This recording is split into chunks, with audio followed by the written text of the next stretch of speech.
मित्रों, ऐसा विश्वास किया जाता है कि गणपति बप्पा से जुड़ी पावन कथाएं जिस भी व्यक्ति के जीवन में प्रवेश करती हैं, वहां सुख, शांति और समृद्धि धीरे धीरे स्थायी रूप से निवास करने लगती है।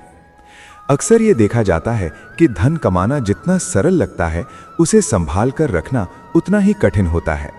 कई बार जीवन में पैसा आता तो बहुत है, लेकिन किसी न किसी कारण से टिक नहीं पाता।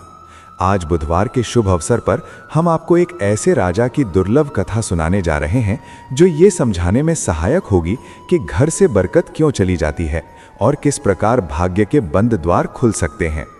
आइए गणेश जी का स्मरण करते हुए इस दिव्य कथा का आरंभ करते हैं। बहुत प्राचीन समय की बात है। विंध्याचल पर्वत की गोद में एक अत्यंत सुंदर और समृद्ध नगर बसा हुआ था, जिसका नाम था सुवर्णपुर। नाम के अनुरूप ही वो नगर वैभव और संपन्नता से परिपूर्ण था। कहा जाता था कि वहां की गलियों में साधारण धूल नहीं, बल्कि सोने के सूक्ष्म कण उड़ते थे। उस नगर के शासक थे राजा चंद्रकेतु और उनकी धर्मपत्नी थी रानी सुलक्षणा। राजा चंद्रकेतु परिश्रमी, साहसी और व्यापारिक बुद्धि में अत्यंत निपुण थे। अपनी लगन और मेहनत से उन्होंने अपने राज्य को अपार धन संपदा से भर दिया था। राजा का खजाना हीरे, मोती और अनमोल रत्नों से भरा रहता था। उनकी समृद्धि ऐसी थी कि लोग कहते थे कि यदि राजा चाहें तो अपनी संपत्ति से पूरी दुनिया खरीद सकते हैं। लेकिन अक्सर देखा गया है कि जब मनुष्य के पास अत्यधिक धन आ जाता है तो वो या तो विनम्र बन जाता है या फिर उसके भीतर घमंड जन्म ले लेता है। राजा चंद्रकेतु के जीवन में दुर्भाग्यवश दूसरा ही मार्ग आया। उन्हें अपनी संपत्ति पर अत्यधिक अहंकार हो गया था। उनका मानना था कि संसार की सबसे बड़ी शक्ति धन ही है और जिसके पास पैसा हो वो धर्म, रिश्ते, मित्र और यहाँ तक कि ईश्वर को भी अपने वश में कर सकता है। इसके विपरीत रानी सुलक्षणा का स्वभाव अत्यंत शांत और विचारशील था। वो भली भांति जानती थीं कि धन स्थायी नहीं होता, लेकिन इंसान का धर्म और उसकी बुद्धि ही जीवन का सच्चा सहारा होते हैं। रानी भगवान गणेश और माता लक्ष्मी की अनन्य भक्त थीं। उनका नियम था कि हर बुधवार वो उपवास रखती और संध्या के समय गणेश जी की कथा सुनने के बाद ही भोजन ग्रहण करती थीं। उनके लिए भक्ति और संयम ही सबसे बड़ा धन था। एक समय सुवर्णपुर में एक विशाल उत्सव का आयोजन होने वाला था। उसी अवसर पर राजा चंद्रकेतु ने निश्चय किया कि वे अपनी कुलदेवी महालक्ष्मी के लिए एक भव्य मंदिर का निर्माण करवाएंगे, जैसा संसार ने पहले कभी न देखा हो। राजा ने बिना किसी सीमा के धन खर्च किया और संगमरमर से एक विशाल और आकर्षक मंदिर बनवाया। परंतु उनका मन इससे भी संतुष्ट नहीं हुआ। उन्होंने दूर दूर देशों से श्रेष्ठ कारीगरों और सुनारों को बुलवाया और आदेश दिया कि माता लक्ष्मी की एक ऐसी आदमकद प्रतिमा बनाई जाए जो पूर्णतः ठोस सोने की हो और जिसमें संसार के सबसे कीमती हीरे जड़े गए हों।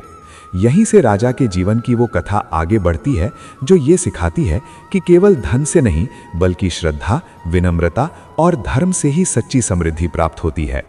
कई महीनों की अथक मेहनत के बाद वो स्वर्ण प्रतिमा अंततः पूर्ण हुई। उसकी आभा इतनी तेज और दिव्य थी कि उसे देर तक निहार पाना भी कठिन प्रतीत होता था। राजा चंद्रकेतु उस मूर्ति को देखकर अत्यंत प्रसन्न हुए। गर्व से भरकर उन्होंने अपने मंत्रियों की ओर देखते हुए कहा कि यही उनके धन और सामर्थ्य का प्रमाण है। उन्होंने दंभपूर्वक ये भी कहा कि आज तक किसी भी राजा ने माता लक्ष्मी को इतना विशाल और शुद्ध स्वर्ण अर्पित नहीं किया होगा। राजा को यह भ्रम हो गया था कि इस प्रतिमा की भव्यता देखकर स्वयं लक्ष्मी जी स्वर्ग का त्याग कर उनके महल में सदा के लिए निवास करने को विवश हो जाएंगी। राजा ने पूरे राज्य में यह घोषणा करवा दी कि आने वाले बुधवार को उस स्वर्ण मूर्ति की विधिवत प्राण प्रतिष्ठा की जाएगी। नगर को उत्सव की तरह सजाया गया। गलियों और घरों में दीप जलाए गए और हर ओर उल्लास का वातावरण छा गया। जब वो शुभ बुधवार आया तो राजमहल के विशाल प्रांगण में भव्य यज्ञ का आयोजन किया गया। सैकड़ों नहीं, बल्कि हजारों ब्राह्मण एक साथ वेद मंत्रों का उच्चारण कर रहे थे। वातावरण मंत्रोच्चार से गूंज रहा था। जब मूर्ति स्थापना का पावन मुहूर्त समीप आया, तब प्रधान राजपुरोहित ने राजा चंद्रकेतु से निवेदन किया कि अब पूजा की विधि प्रारंभ की जाए। उन्होंने शास्त्रों का स्मरण कराते हुए कहा कि किसी भी मंगल कार्य में, विशेषकर माता लक्ष्मी की आराधना से पहले, प्रथम पूज्य भगवान गणेश की पूजा अनिवार्य होती है। बिना गणेश जी की कृपा के लक्ष्मी जी किसी स्थान पर स्थिर नहीं होती। इसी परंपरा के अनुसार उन्होंने गोबर और मिट्टी से बनी गणेश जी की एक छोटी सी प्रतिमा की ओर संकेत करते हुए कहा कि पहले राजा और रानी मिलकर उनकी पूजा करें, दूर्वा अर्पित करें, उसके बाद ही लक्ष्मी जी की स्थापना संभव होगी। पर यही वो क्षण था जब राजा की बुद्धि पर अहंकार का आवरण पूरी तरह छा गया। उन्होंने पहले अपनी चमकती हुई सोने की लक्ष्मी प्रतिमा को देखा और फिर एक और रखी उस साधारण सी मिट्टी की गणेश मूर्ति पर नजर डाली। राजा का मुख क्रोध से तमतमा उठा। भरी सभा में उन्होंने ऊंचे स्वर में कहा कि क्या पुरोहित उनका अपमान करना चाहते हैं। उन्होंने ये कहकर आपत्ति जताई कि करोड़ों की स्वर्ण प्रतिमा के सामने उनसे मिट्टी की मूर्ति की पूजा करने को कहा जा रहा है, जो उनके सम्मान के विरुद्ध है। राजा को यह चिंता सताने लगी कि संसार क्या कहेगा यदि इतने भव्य आयोजन की शुरुआत साधारण पूजा से की गई। ये देखकर रानी सुलक्षणा व्याकुल हो उठी। उन्होंने राजा का हाथ थामकर कोमल स्वर में समझाने का प्रयास किया। उन्होंने कहा कि गणेश जी विघ्नों का नाश करने वाले और बुद्धि के अधिष्ठाता हैं, जबकि लक्ष्मी जी धन की देवी हैं। यदि बुद्धि न हो तो धन कल्याण के स्थान पर विनाश का कारण बन जाता है। उन्होंने राजा से विनती की कि मिट्टी और सोने में भेद न करें, क्योंकि भगवान भाव से प्रसन्न होते हैं, वस्तु की कीमत से नहीं। रानी ने आग्रह किया कि वे हठ न करें और गणेश जी का अनादर न होने दें। तभी एक आश्चर्यजनक दृश्य घटित हुआ। वो वृद्ध ब्राह्मण वहां से हटने के बजाय स्थिर खड़ा रहा और उसकी आंखों में एक अद्भुत तेज प्रकट हो गया। उसने पहरेदारों की आंखों में आंखें डालकर कहा कि जिस घर के द्वार से भूखा और प्यासा व्यक्ति निराश लौट जाए, वहां के भंडार कभी भरे नहीं रहते। उसने ये भी कहा कि आज उन्होंने केवल एक याचक को नहीं, बल्कि अपने राजा के सौभाग्य को ही द्वार से बाहर धकेल दिया है। इतना कहकर वो वृद्ध ब्राह्मण धुएं की लकीर की तरह देखते ही देखते वहां से विलीन हो गया। ये दृश्य देखकर पहरेदार भय से कांप उठे। उन्हें समझ आ गया कि वो कोई साधारण मनुष्य नहीं था।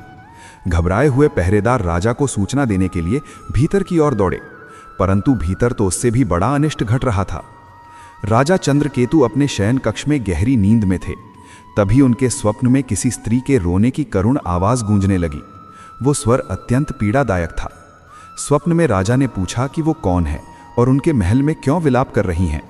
तभी उन्होंने देखा कि एक उजले प्रकाश से घिरी स्त्री राजमहल के मुख्य द्वार की ओर बढ़ रही है। जब राजा ने ध्यान से उस आकृति को देखा तो उनके होश उड़ गए। वो कोई और नहीं, स्वयं राजलक्ष्मी थी।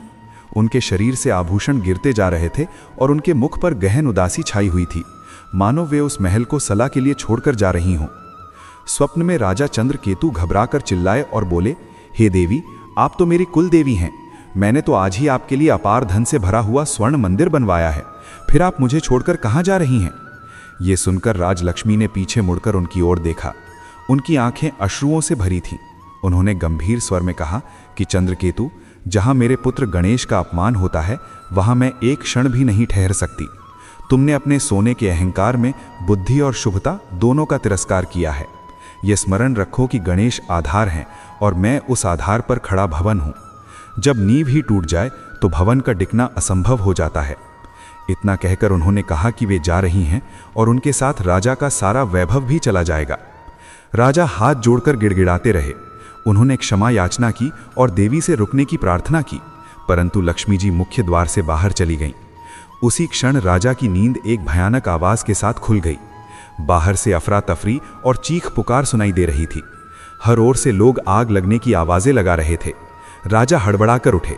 रानी सुलक्षणा भी जाग चुकी थीं। दोनों घबराकर कक्ष से बाहर दौड़े। बाहर का दृश्य अत्यंत भयावह था। महल के उसी हिस्से में प्रचंड आग लगी थी जहां राजा का विशाल खजाना और नवनिर्मित स्वर्ण मंदिर स्थित था। राजा बदहवास होकर उस ओर दौड़े और विलाप करने लगे कि उनका सोना और संपत्ति नष्ट हो रही है। सैनिक और सेवक पानी डालकर आग बुझाने का प्रयास कर रहे थे, लेकिन वो आग साधारण नहीं थी। जितना पानी डाला जाता, आग उतनी ही विकराल होती जाती। कुछ ही पलों में राजा की आंखों के सामने वर्षों की संचित संपत्ति जलकर राख होने लगी। जिस सोने की मूर्ति पर राजा को अत्यधिक गर्व था, वो भी तेज गर्मी से पिघल गई और काली पड़कर मलबे में दब गई। आग इतनी तेजी से फैल रही थी कि किसी को संभलने का अवसर नहीं मिला। तभी एक मंत्री ने दौड़कर राजा का हाथ पकड़ा और उन्हें खींचते हुए कहा कि अब यहाँ रुकना प्राण घातक है। आग शयन कक्ष की ओर बढ़ रही है और यदि वे तुरंत नहीं निकले तो कोई भी जीवित नहीं बचेगा। राजा चंद्रकेतु अपनी आंखों के सामने जीवन भर की कमाई को नष्ट होते देख रहे थे। वे वहीं भूमि पर बैठ गए और फूट फूट कर रोने लगे। उन्होंने कहा कि सब कुछ समाप्त हो गया। वे पूरी तरह बर्बाद हो चुके हैं। उस कठिन घड़ी में रानी सुलक्षणा ने धैर्य नहीं खोया। उन्होंने राजा को संभालते हुए कहा कि जब प्राण बचे हैं तभी भविष्य की संभावना भी बची है। उन्होंने आग्रह किया कि वे तुरंत वहां से निकलें। किसी तरह राजा और रानी केवल अपने पहने हुए वस्त्रों में ही प्राण बचाकर महल के पिछले द्वार से बाहर निकल पाए। उनके बाहर निकलते ही वो विशाल और वैभवशाली महल, जो कभी उनकी शान हुआ करता था, भरभराकर ढह गया। कुछ ही क्षणों में वो केवल ईंट और पत्थर का ढेर बनकर रह गया। अगली सुबह सूर्य तो उगा, लेकिन राजा चंद्रकेतु के जीवन में घोर अंधकार छा चुका था। जो शासक कल तक सोने के पात्रों में भोजन करता था, वो अब सड़क पर असहाय खड़ा था। न उसके पास रहने के लिए छत थी, न खाने के लिए अन्न, और न ही कोई सेना। सब कुछ उस विनाशकारी अग्नि में नष्ट हो चुका था। सबसे दुखद बात यह थी कि राजा के पूर्व व्यवहार के कारण आसपास के राज्य भी उसके विरोधी बन चुके थे। जैसे ही उन्हें यह समाचार मिला कि चंद्रकेतु का वैभव समाप्त हो गया है और उसकी सेना बिखर चुकी है, उन्होंने उस पर आक्रमण की योजनाएं बनानी शुरू कर दी। मंत्री ने इस भयावह स्थिति को देखकर राजा को आगे के लिए सावधान रहने की सलाह दी। मंत्री ने चिंतित स्वर में कहा कि अब इस स्थान पर रुकना सुरक्षित नहीं है। शत्रु किसी भी समय राजा को बंदी बना सकते हैं, इसलिए यही उचित होगा कि वे भेष बदलकर इस राज्य को तुरंत छोड़ दें। राजा चंद्रकेतु का घमंड अब पूरी तरह टूट चुका था। जिस सोने चांदी पर उन्हें कभी गर्व था, वो सब पल भर में राख बन गया था। बिना कोई विरोध किए वे रानी और अपने विश्वसनीय मंत्री के साथ पैदल ही राज्य की सीमा की ओर चल पड़े। यात्रा के दौरान तेज धूप पड़ रही थी और राजा को असहनीय प्यास लगने लगी। उन्होंने रास्ते में मिले एक राहगीर से पानी की याचना की। दुर्भाग्य से वो वही व्यक्ति था जिसे कुछ समय पहले राजा के सैनिकों ने अपमानित कर भगा दिया था। उस व्यक्ति ने राजा को पहचान लिया और मुंह फेरते हुए आगे बढ़ गया। उसने कटु स्वर में कहा कि ये वही अहंकारी राजा है और ऐसे व्यक्ति को पानी पिलाना भी पाप है। उस क्षण राजा को पहली बार अपने कर्मों का गहरा बोध हुआ। थककर राजा एक पेड़ के नीचे बैठ गए और रानी सुलक्षणा से बोले कि एक ही रात में उनका जीवन पूरी तरह बदल गया है। वे शिखर से सीधे भूमि पर आ गिरे हैं। रानी ने स्नेहपूर्वक उनके सिर पर हाथ फेरते हुए कहा कि ये सब गणेश जी के कोप का परिणाम है।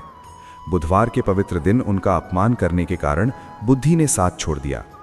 उन्होंने समझाया कि जब विवेक समाप्त हो जाता है तब अपार धन होने पर भी मनुष्य दरिद्र बन जाता है। फिर भी उन्होंने राजा को ढाढ़स बंधाया और कहा कि ये ईश्वर की परीक्षा है, जिससे धैर्य और संयम के साथ ही निकलना होगा। कुछ दिनों की यात्रा के बाद राजा, रानी और मंत्री एक दूसरे राज्य में पहुंच गए, जहां उन्हें कोई पहचानता नहीं था। जीवन यापन के लिए उन्हें किसी कार्य की तलाश करनी थी।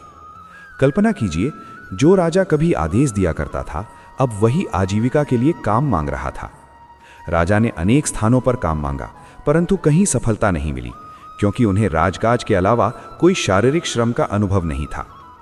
अंततः एक लकड़हारे को उन पर दया आ गई। उसने कहा कि उसके पास धन तो नहीं है, लेकिन यदि राजा जंगल से लकड़ियां काट कर ला सकें तो वो उन्हें और उनकी पत्नी को 2 समय का भोजन दे सकता है।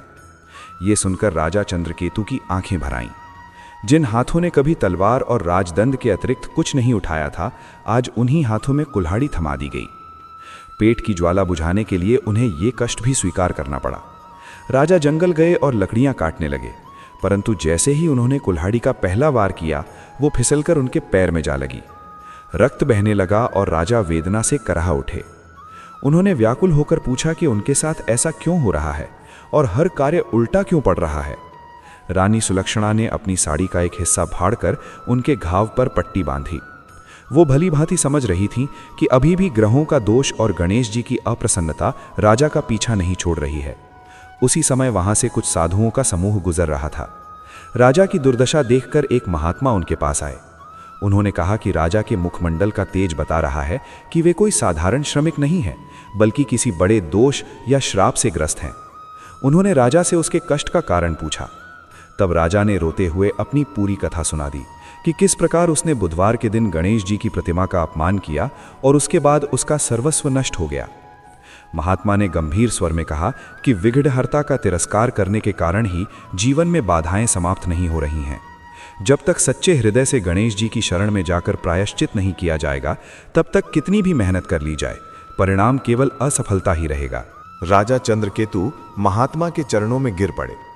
करुण स्वर में उन्होंने विनती की कि उन्हें सही मार्ग दिखाया जाए। उन्होंने स्वीकार किया कि अपने कर्मों पर उन्हें गहरा पश्चाताप है और वे जानना चाहते हैं कि ऐसा क्या किया जाए जिससे उनका अपराध क्षमा हो सके और जीवन के कष्ट दूर हों। राजा की आंखों में सच्चे पश्चाताप के आंसू देखकर महात्मा का हृदय द्रवित हो उठा। उन्होंने राजा के सिर पर हाथ रखा और शांत स्वर में कहा कि उनके पाप का प्रायश्चित केवल एक ही उपाय से संभव है।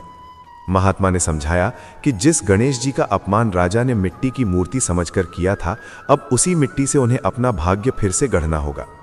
उन्होंने राजा को संकल्प दिलवाया कि वो लगातार 21 बुधवार तक विधिपूर्वक गणेश जी का व्रत रखेंगे। ये सुनकर राजा ने हाथ जोड़कर अपनी व्यथा प्रकट की कि उनके पास अब न धन है, न सामग्री और न ही कोई साधन।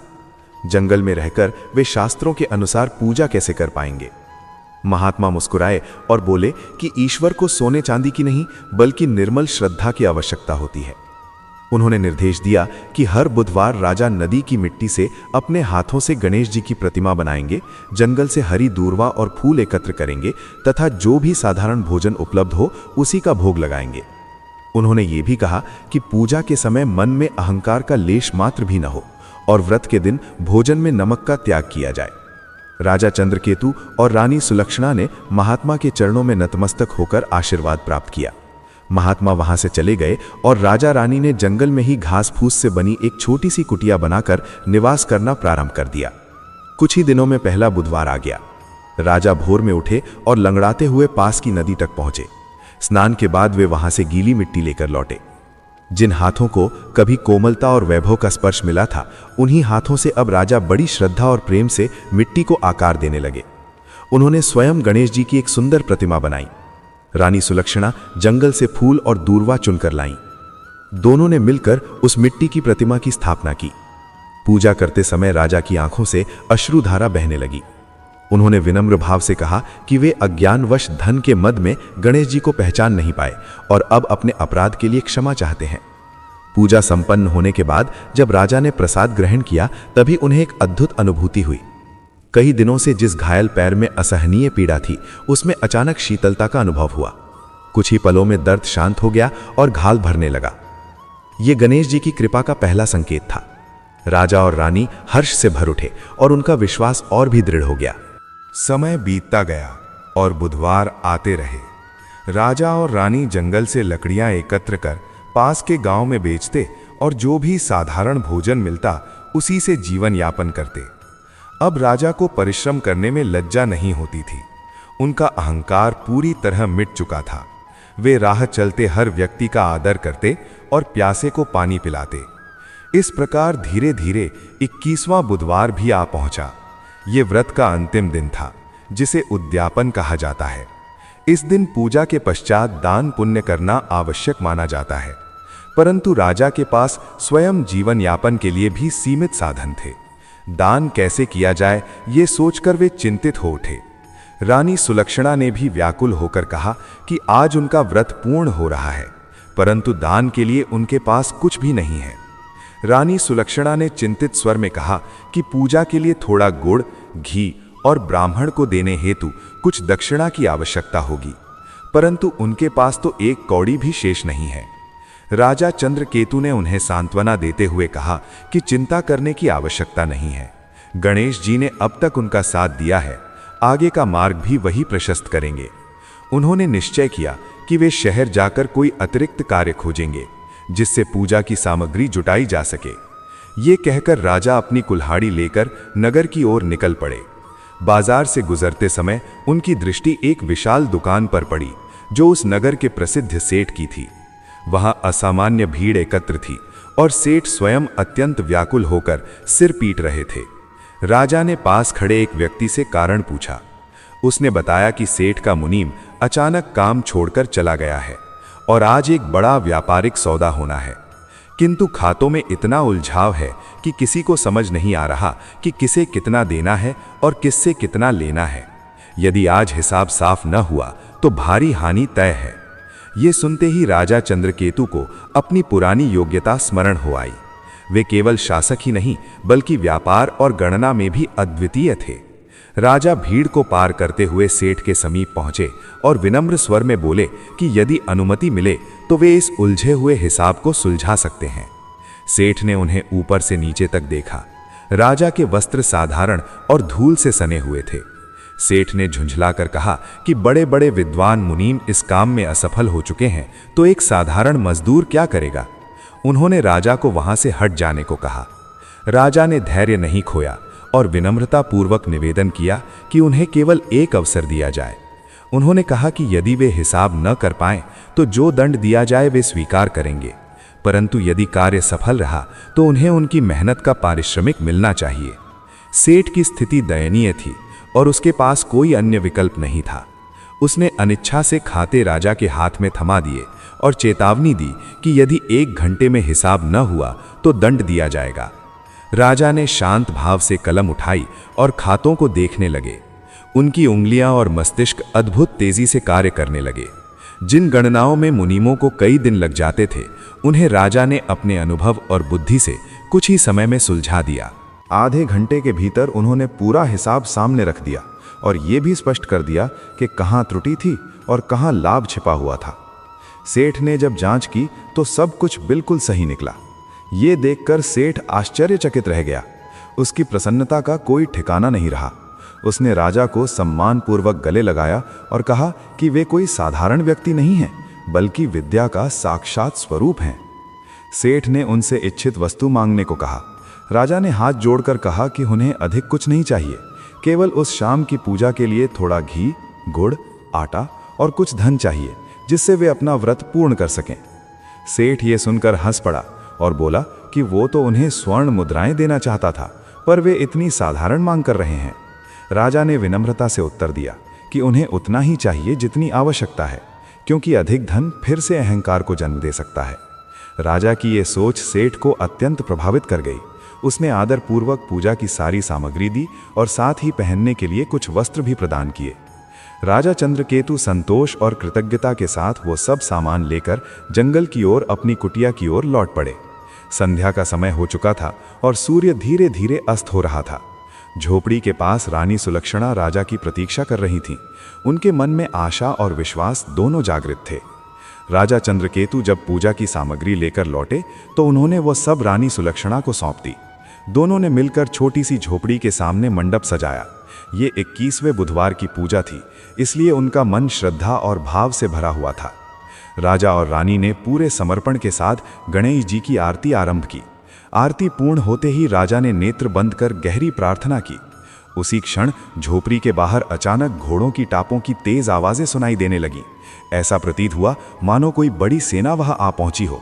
ये सुनकर रानी सुलक्षणा घबरा गईं। उन्होंने झरोखे से बाहर झांक कर देखा तो भय से उनका चेहरा पीला पड़ गया। कांपती आवाज में उन्होंने कहा कि बाहर शाही सैनिक खड़े हैं और उनका सेनापति नंगी तलवार हाथ में लिए सीधे उनकी झोपड़ी की ओर बढ़ रहा है।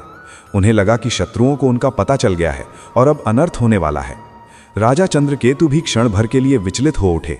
उनके मन में प्रश्न उठने लगे कि क्या उनकी साधना इसी मोड़ पर आकर टूट जाएगी या फिर गणेश जी अभी भी उनकी परीक्षा ले रहे हैं। उन्होंने रानी को अपने पीछे खड़ा किया और साहस बटोरकर झोपड़ी का द्वार खोल दिया। जैसे ही द्वार खुला, सामने का दृश्य देखकर राजा स्तब्ध रह गए। जिसे वे अपने अंत का संकेत समझ रहे थे, वो कुछ और ही निकला। तलवार लिए खड़ा सेनापति राजा को देखते ही अपनी तलवार भूमि पर रखकर उनके चरणों में गिर पड़ा। उसके पीछे खड़े हजारों सैनिकों ने भी अपने हथियार त्याग दिए और एक साथ सिर झुका लिया। ये दृश्य देखकर राजा और रानी दोनों अवाक रह गए। राजा ने आश्चर्य से पूछा कि ये सब क्या हो रहा है।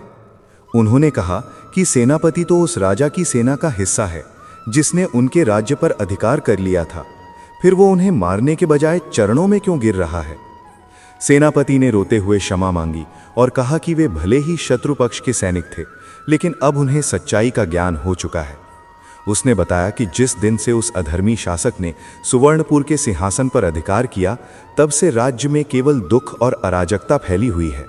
उसने प्रजा पर अत्याचार किए और लोग कराह उठे, परंतु बात केवल अत्याचार तक सीमित नहीं रही। सेनापति ने बताया कि उस राजा पर एक दैवीय कोप टूट पड़ा है। जब भी वो सिंहासन पर बैठता, उसे ऐसा अनुभव होता मानो वो आग पर बैठा हो। रात में उसे भयानक स्वप्न आते और हर ओर उसे वही गणेश जी की प्रतिमा दिखाई देती जिसका कभी अपमान किया गया था। भय के कारण उसका मानसिक संतुलन बिगड़ गया। सेनापति ने आगे कहा कि बीती रात वो अपने कक्ष में चीख चीख कर मदद मांग रहा था और कह रहा था कि सूंड वाले देवता उसे मार डालेंगे। भोर होते ही उसने पूरी तरह होश खो दिया और नंगे पांव जंगल की ओर भाग गया। अब राज्य बिना शासक के रह गया है, प्रजा असहाय है और पड़ोसी राज्य आक्रमण की तैयारी कर रहे हैं। हाथ जोड़कर सेनापति ने कहा कि अब उन्हें समझ आ गया है कि सुवर्णपुर की गद्दी पर वही बैठ सकता है जिस पर ईश्वर की कृपा हो। ज्योतिषियों ने भी बताया है कि ये सब बुध ग्रह और गणेश जी के कोप का परिणाम है और इस कोप को शांत करने की शक्ति केवल राजा चंद्रकेतु के पास है। इसी कारण वे सभी सैनिक उन्हें ससम्मान वापस लेने आए हैं। महाराज, अब कृपा करके अपना राजपाट संभाल लीजिए। ये शब्द सुनते ही राजा चंद्रकेतु की आंखें भर आईं। उन्होंने आकाश की ओर देखा और मन ही मन विघ्नहर्ता गणेश जी को कृतज्ञता से नमन किया। उन्हें स्पष्ट अनुभव हुआ कि 21 बुधवार के व्रत का फल आज उनके सामने प्रकट हो चुका है। जो मान सम्मान उन्होंने खो दिया था वो फिर से लौट रहा था। राजा ने सेनापति को स्नेहपूर्वक उठाया और शांत स्वर में कहा, मैं चलने को तैयार हूं, लेकिन ये याद रखना कि अब मैं वो घमंडी चंद्रकेतु नहीं रहा। अब मैं राजा नहीं बल्कि प्रजा का सेवक बनकर शासन करूंगा। ये कहते हुए उनके स्वर में दृढ़ता और विनम्रता दोनों झलक रहे थे। राजा और रानी को पूरे सम्मान के साथ रथ में बैठाया गया। जिस मार्ग से कुछ समय पहले राजा अपमानित होकर पैदल निकले थे, आज उसी रास्ते से वे शाही सम्मान और सेना के साथ लौट रहे थे। समय का चक्र भी कितना विचित्र होता है, पल भर में सब कुछ बदल देता है। जब राजकाफिला सुवर्णपुर नगर में प्रवेश कर रहा था, तब राजा का हृदय व्यथित हो उठा। जो नगर कभी समृद्धि और वैभव से दमकता था, वो अब उजड़ा हुआ दिखाई दे रहा था। बाजार सूने पड़े थे, गलियों में गंदगी फैली थी और लोगों के चेहरों पर निराशा साफ झलक रही थी। पर जैसे ही प्रजा ने अपने प्रिय राजा को पहचाना, पूरे नगर में हर्ष की लहर दौड़ गई। राजा चंद्रकेतु की जय के नारे गूंजने लगे। लोग घरों से बाहर आकर फूल बरसाने लगे और उत्सव सा माहौल बन गया। ऐसा लग रहा था मानो नगर को फिर से जीवन मिल गया हो। राजा सीधे महल की ओर बढ़े, लेकिन वहां पहुंचकर उन्हें गहरा आघात लगा। महल का नामो निशान तक नहीं था, केवल जली हुई दीवारें और राख का ढेर बचा था। वो भव्य द्वार, सुंदर झरोखे और राजसी भवन सब कुछ आग की भेंट चढ़ चुका था। ये दृश्य देखकर रानी सुलक्षणा की आंखें नम हो गई। उन्होंने कहा कि अब तो उनका घर भी नष्ट हो चुका है, न रहने की जगह बची है और ना ही राज्य संचालन के लिए कोई भवन। ऊपर से महल बनवाने के लिए धन भी नहीं है। राजा चंद्रकेतु मंद मुस्कान के साथ बोले, रानी चिंता मत करो, जिसने हमें वन से वापस यहाँ तक पहुँचाया है वही आगे का मार्ग भी प्रशस्त करेगा। अब मुझे स्वर्ण जड़े महलों का लोभ नहीं रहा। आवश्यकता पड़ी तो हम तंबू में रह लेंगे, लेकिन प्रजा की सेवा में कोई कमी नहीं आने देंगे। राजा ने आदेश दिया कि महल के खंडहरों की सफाई की जाए। वे उसी स्थान पर अस्थायी दरबार लगाना चाहते थे। सैनिक और मजदूर तुरंत काम में जुट गए।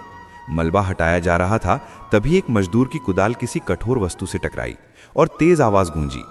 उसने मिट्टी हटाई तो आश्चर्य से चिल्ला उठा और राजा को तुरंत बुलाया। राजा और रानी वहां पहुंचे तो देखा कि जमीन के नीचे एक छोटा सा तहखाना छिपा हुआ था, जिसे शायद पूर्वजों ने बनवाया था और जिसका किसी को ज्ञान नहीं था। आग के कारण ऊपर की मिट्टी कमजोर हो गई थी, इसलिए सफाई के दौरान वो तहखाना प्रकट हो गया था। पर असली विस्मय तो भीतर का दृश्य था। तहखाने के द्वार पर एक प्राचीन पत्थर की गणेश जी की मूर्ति स्थापित थी, मानो वो उस स्थान की रक्षा कर रही हो। और उसके पीछे सोने चांदी के सिक्कों का इतना विशाल भंडार था कि राजा का पुराना खजाना उसके सामने तुच्छ प्रतीत हो रहा था। ये दृश्य देखकर वहां उपस्थित सभी लोग स्तब्ध रह गए।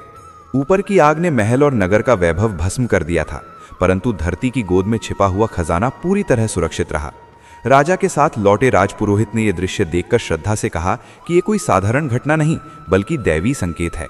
उन्होंने राजा को याद दिलाया कि जिस गणेश जी को कभी मिट्टी का समझकर तुच्छ माना गया था, उन्हीं विघ्नहर्ता ने धरती के भीतर राज्य का धन सुरक्षित रख लिया। अहंकार से अर्जित संपत्ति नष्ट हो गई, पर पूर्वजों की पुण्य कमाई और प्रजा के कल्याण के लिए संचित धन बचा रहा। ये सुनते ही राजा चंद्रकेतु उस प्राचीन गणेश प्रतिमा के चरणों में गिर पड़े। उनके आंसू थमने का नाम नहीं ले रहे थे। उन्होंने करुण स्वर में प्रार्थना की कि हे गजानन, आपने उन्हें दंड देकर सुधारा, फिर उसी करुणा से जीवन को नई दिशा भी दी। राजा ने वहीं घोषणा कर दी कि इस खजाने का प्रत्येक कण राज्य के पुनर्निर्माण और जनता की भलाई में लगाया जाएगा। साथ ही उन्होंने ये भी संकल्प लिया कि सबसे पहले उसी स्थान पर पत्थर के गणेश जी का भव्य मंदिर बनवाया जाएगा, लक्ष्मी के स्वर्ण मंदिर बाद में। पर यह कथा यहीं समाप्त नहीं होती। राजा को सिंहासन और धन दोनों मिल चुके थे, लेकिन नियति की एक और परीक्षा अभी शेष थी। अक्सर कहा जाता है कि जब किसी के दिन फिरते हैं तो पुराने शत्रु और स्वार्थी संबंधी भी अपना अधिकार जताने आ खड़े होते हैं। ठीक अगले दिन पड़ोसी राज्य के राजा, जो पहले से ही आक्रमण की ताक में था, सुवर्णपुर को चारों ओर से घेर लिया। उसे समाचार मिल गया था कि चंद्रकेतु वापस लौट आए हैं और उन्हें एक गुप्त खजाना प्राप्त हुआ है। उस लालची शासक ने संदेश भिजवाया कि या तो सारा धन सौंप दिया जाए या फिर युद्ध के लिए तैयार रहा जाए। उसने ये भी चेतावनी दी कि सुवर्णपुर की सेना अभी कमजोर है और विजय की कोई आशा नहीं। ये सुनकर राजा चंद्रकेतु गंभीर चिंता में पड़ गए। राज्य अभी संभल ही रहा था कि युद्ध का संकट सामने आ गया। सैनिक कम थे और संसाधन भी सीमित। राजा की चिंता देखकर रानी सुलक्षणा ने उन्हें ढांढस बंधाया। उन्होंने कहा कि जिसने अब तक मार्ग दिखाया है वही आगे भी रक्षा करेगा। घबराने की बजाय विवेक से काम लेना होगा। राजा को महात्मा की वो सीख याद आ गई कि सच्चा बल बुद्धि में होता है। उन्होंने तुरंत सेनापति को बुलाया और कहा कि इस बार युद्ध तलवार से नहीं, समझदारी से लड़ा जाएगा। राजा ने अपनी योजना बताते हुए कहा कि शत्रु राजा वज्रबाहु अत्यंत लोभी है और लालच ही उसकी सबसे बड़ी कमजोरी है। उसी कमजोरी को उसका जाल बनाया जाएगा। उन्होंने एक दूत को श्वेत ध्वज देकर शत्रु शिविर में भेजा। दूत ने जाकर संदेश दिया कि राजा चंद्रकेतु युद्ध नहीं चाहते, महल पहले ही नष्ट हो चुका है और वे और रक्तपात नहीं देखना चाहते। इसलिए उन्होंने हार स्वीकार कर ली है और सारा गुप्त खजाना सौंपने को तैयार हैं। बस शत्रु राजा स्वयं आकर महल के खंडहरों से उसे ले जाए। ये सुनते ही राजा वज्रबाहु फूला नहीं समाया। उसने मन ही मन सोचा कि चंद्रकेतु भयभीत होकर झुक गया है और अब सारा धन बिना युद्ध के उसके हाथ लगने वाला है।